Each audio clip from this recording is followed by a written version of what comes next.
Alright, and welcome once again to another Hand Trap Exodia or Exodia Hand Trap deck. I don't know exactly what the order I should call this deck. Is it an Exodia Hand Trap deck? Is it a Hand Trap Exodia deck? I mean, I'm not sure it really matters. I guess one signifies which is more of. Is it more of a Hand Trap deck or is it more of an Exodia deck? Well, if you have Exodia in a deck, I think that automatically makes it an Exodia deck. So it's a Hand Trap Exodia deck. Anyways, that being said, we do have some nice, good, spicy duels. I'd really let's get into it. We made it to plat today, which you can see here. But first, we'll go over this one right here. Now, hopefully with these replays here, you'll see some nice, good quality plays, because I am totally pro now, taking this hand trap meme deck to the extreme.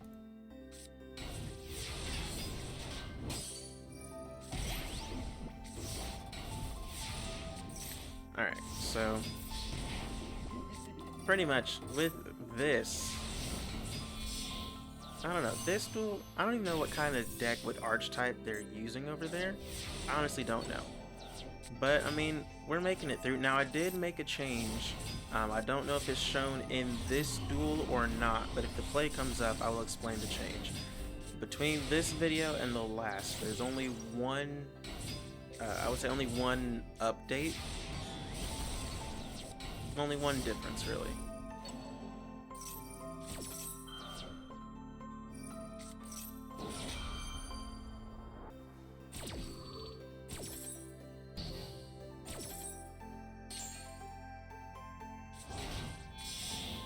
Gotta love how you play the thing in fast forward mode, but then when a chain happens, it goes like regular speed, just about, pretty much. Ooh, lightning storm, yeah, nice to get rid of those. Alright, so now in this play I had options. I had options right here. They had this face down at the time, and then this face down. What I could have done was a lightning storm, and then left it alone, really. I could have just done a lightning storm and left it alone, or a lightning storm, put down an Exodia piece, go for Karibo. Could have, did not, because I knew that if I attacked with the blue Time Lord, it would reveal whatever's face down, and also get rid of back row, without me having to waste a lightning storm, which can be used for other things later.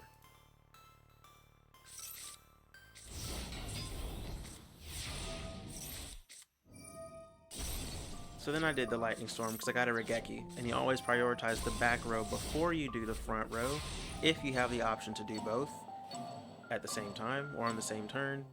You always prioritize back row. 3 pieces of Exodia in my hand. Can I actually win with Exodia in this deck? Because I'm gonna be real with you, I've played a lot of duels with this deck.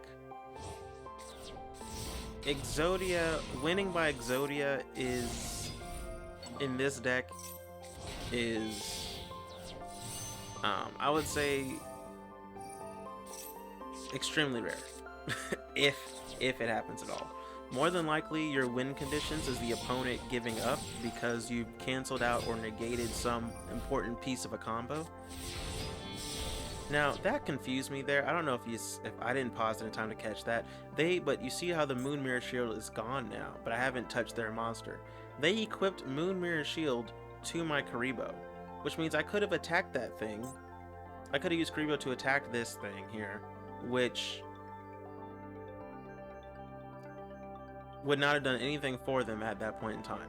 I have no idea why they equipped my Karibo with Moon Mirror Shield, and therefore making it a meme monster to like just take out stuff. I don't know why they did that. I don't know what they were hoping for, but you know, I do my own thing. Like for example here, we're gonna go into the walk. And we're doing the Code Talker walk here, which is why we run 2 effect veilers in this deck.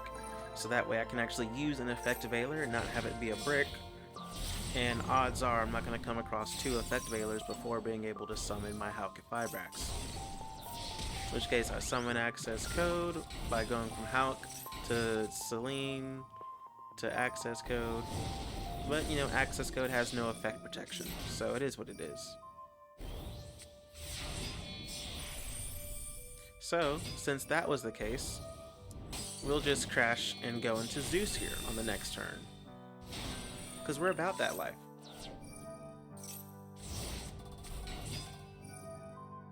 But since I got Moon Mirror Shield on their top deck instead of the bottom, and they had a monster in their hand, they can easily take it out. Now I'm surprised they didn't attack me on their turn, so I attacked on mine. I don't know what they were doing this game. I really don't. I don't know what was on their mind this game, because some of the plays they did, I'm like, why? You could have attacked me. But they didn't. So it is what it is. See, even then, they didn't attack me there. They could have attacked my Link Creebo. And they don't for a few turns, as you can tell. So here is where I summon the Kaiju on them. Now, I will say this. I didn't realize that my selection for card placement was on auto and not manual. So there was a duel before this one where I quite literally was going to do this combo right here. I wasn't going to do the combo with the Kaiju because it was on auto, so I didn't even know I could choose where the Kaiju was summoned. It was another duel. Our opponent had a monster right here in this zone right here that's highlighted. And I was trying to summon Anima to this extra zone, and it didn't. It summoned it to this one, and I lost the duel because I couldn't zoink what I wanted to zoink, and Anima has 0 natural attack. I just went and surrendered at that point because it was useless. But once I turned on manual card placement, I thought I already had it on. I didn't realize I didn't, because I choose where I can set cards, but it didn't let me choose where to summon. Anyways, you know what I'm saying. So I changed it now. And now I have this Kaiju combo with Anima. Put a level, summon Kaiju something on the field, put a level 1 down, summon Anima, yoink my Kaiju. So I get rid of a monster for free there, and attack. That being said, this is the weakest Kaiju. So for this combo to be stronger, using the Kaiju with 3300 attack and maybe the 2100 defense or 2600 defense, whichever one you have, would be a better option. But then they play a Drowning Mirror Force. Like, I mean, that's a nice Mirror Force card. It's a very non-targeting, non-destroying disruption, which is awesome. Shuffle all the opponent's attack position monsters to the deck. That's pretty good. That's not bad. In another Exodia deck I use Storming Mirror Force, which changes them to defense, face-down defense position, instead of shuffling it back into their deck. So, and I'm not sure they can change the battle positions from that. I don't recall. Or does it return them to the hand? I think it's Storming Mirror Force. I think flips them face down defense mode. But Drowning Mirror Force is really cool too. Like those non-destroying Mirror Force. Well, the Mirror Force cards are cool in general. Let's be real. Who doesn't like the Mirror Force cards? Now the other thing here is, as you see, I have this Lightning Storm in my hand, but it's Card Trader. There's really no reason to get rid of Card Trader. Not really. And then I pull off Exodia.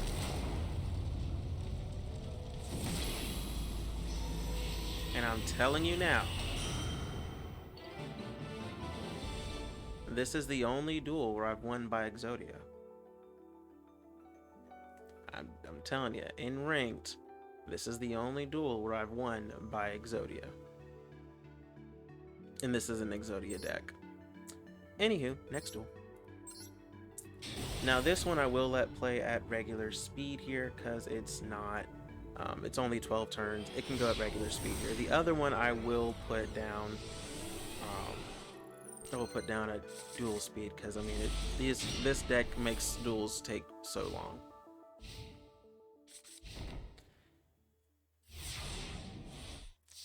But like I said, with this deck, or like I said before in another video, in case this is your first time seeing this video, you do want to go second. But I played a Time Lord, and they played the one thing that counters Time Lord the easiest, Skill Drain. That sucks. That sucks.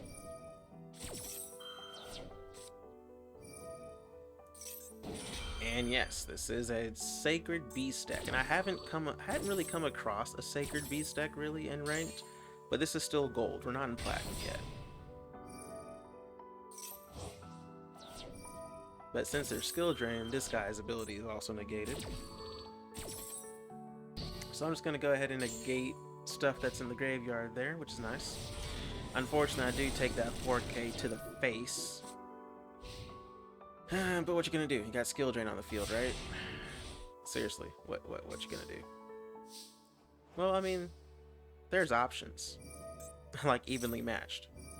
But they counter that with a Royal Decree to counter the evenly matched. Now, there's a question here. Evenly matched, they would have had to get rid of everything except for one card.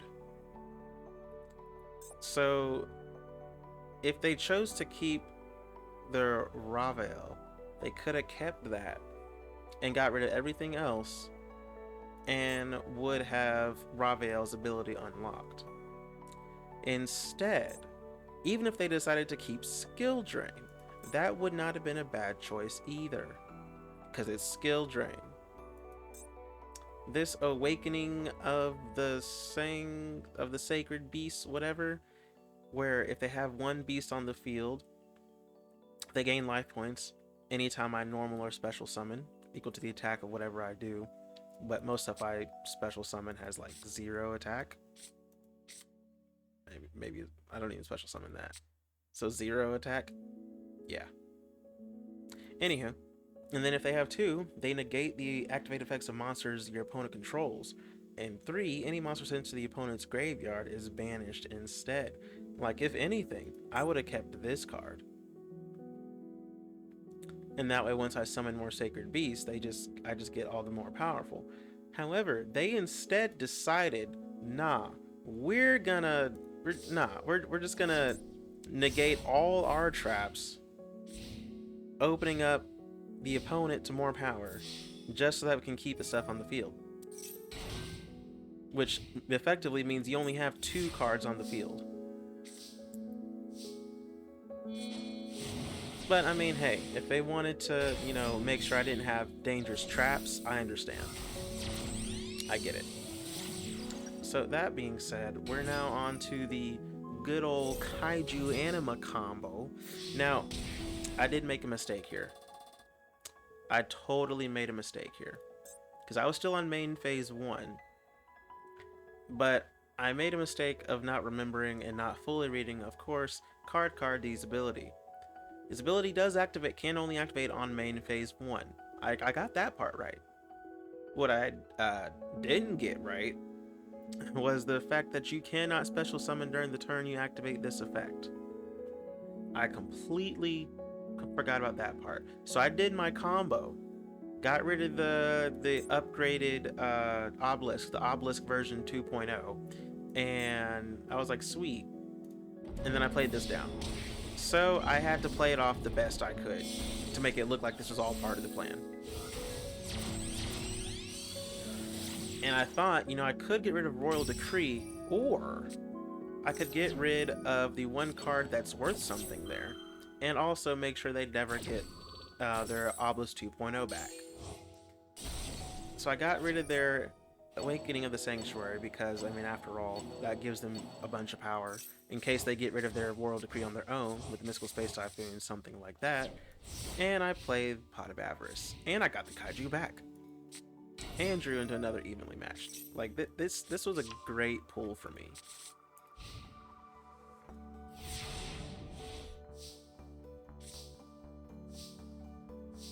So I mean, sure, they play that thing, it's free real estate. We move on.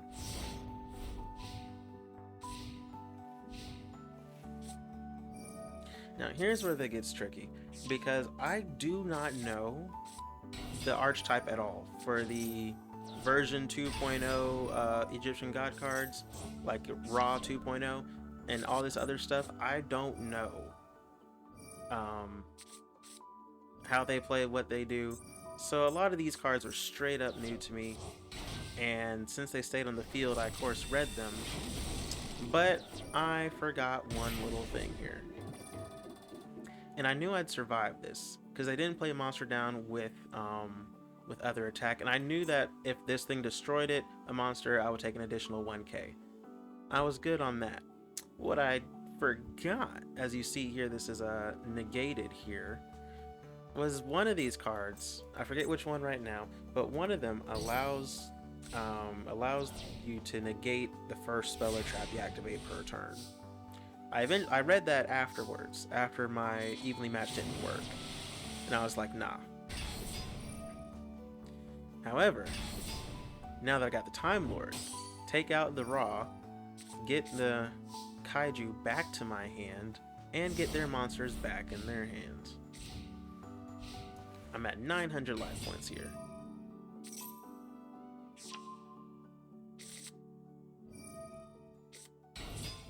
And they're doing their thing, playing their stuff. All their monsters' effects are negated. However, if they tribute, they can still be done because that's the cost of an effect.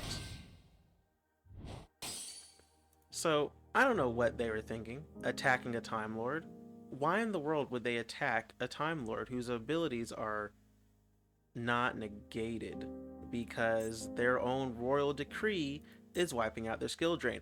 If they had not put down this royal decree and kept the skill drain alive, I would not have been able to play my Time Lords and I would have lost this duel. Their royal decree was for me to win. And then they played like a bot and they tried to crash 0 into 0. Now, I've made that mistake before. 0 attack into 0 attack does not crash, unfortunately. I tried that, it didn't work, and I was like, oh, I thought that would work. So I understand that. But I don't understand why they attacked, because they're just not reading. They did not read the effect of the monster they're dealing with. All they see is, I can take this guy out this turn. You know, that's what their one track mind is on. They're like, my back row is full, I'm protected. At least I think that's what they think. And they're like, I'm gonna attack. And when that didn't work, they're like, oh, well, maybe 0 into 0 doesn't work. Let me try 4k. But no, because it's a Time Lord. And I put them back. So then they played a second one. Did some more stuff. And played down that guy. Again. Oh, but it gets juicy. Oh, it gets real juicy. So Time Lord goes away, and it's Kaiju Anima combo time. Because Royal Decree is for me to win.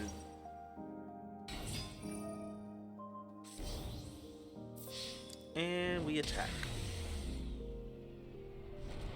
If they had kept their skill drain, they would have won. Yeah, mods to 250. I don't even know what that means, but anywho. Now for the last duel for the day, thank you for sticking by with me. Again, I will show the deck profile at the end of this video, and you'll see exactly what it is that you're dealing with.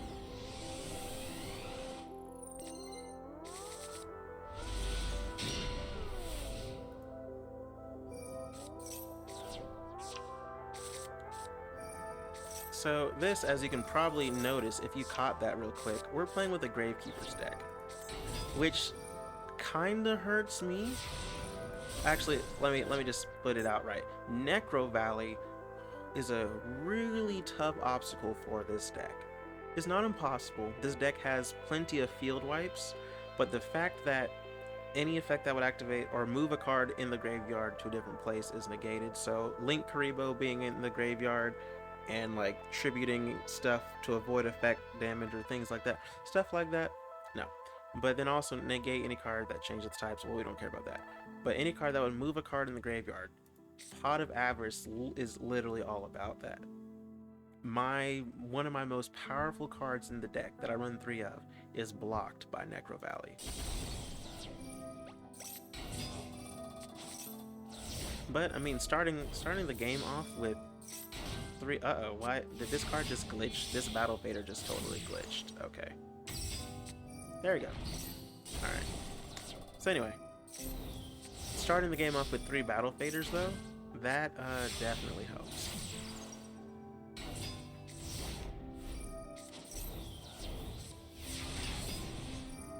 Now, another counter to the good old Time Lords, aside from skill drain, is Solemn Judgment. Now, as you see, they also have a Solemn Strike, 2 Solemn Judgments so far. Yeah, it's it's rough out there. It's rough out there. And then there's this card. I've never seen this one before. Imperial Tombs of Necro Valley. Basically, it's an almost a near omni negate for Gravekeepers. But we're gonna go into Hulk and we're gonna do our thing, except lo and behold, they drew into their second one. What are the odds? They drew 2 of those Imperial Tombs in a row. Really?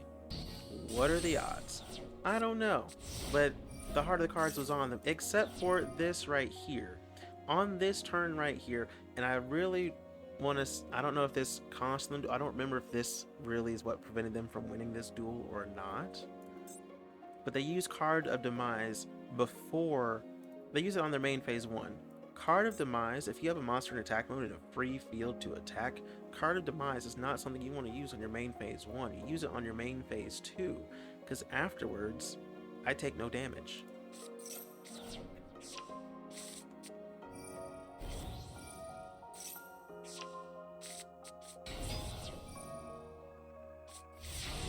But I'm getting put on the ropes right now. I'm hoping not to draw a Pot of Avarice. Like, really, I do not want to draw a Pot of Avarice. Upstart Goblin is nice, I'll take it. But I mean, these Gravekeepers cards, they boost themselves. They boost each other, they boost themselves. I mean, I'm like literally relying heavily on my field wipes. And knowing that until I get rid of Necro Valley, I'm not going to be able to do a Pot of Avarice to get these Exodia pieces back. And also, with Hidden Temples of Necro Valley, I can't special summon either. So extra deck is locked out, Graveyard is locked out. Thankfully, this deck doesn't rely too much on that because, you know, it's a hand trap deck, so we rely on the hand, but we do make use of the extra deck in the graveyard to boost our strength.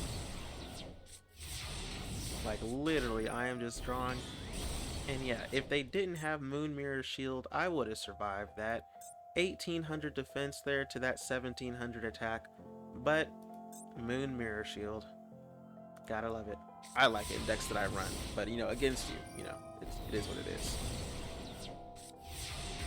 Now there's the Time Lord, and there is the third Solemn Judgment. 2 Time Lords in a row of my 3 that I run in this deck have been stopped by Solemn Judgment in this duel. And I got 3 pieces of Exodia in the graveyard.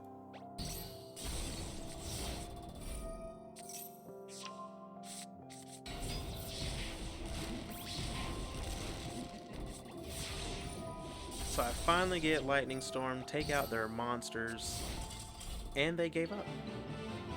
They gave up. Now, I don't know how many they had, if they had any monsters left.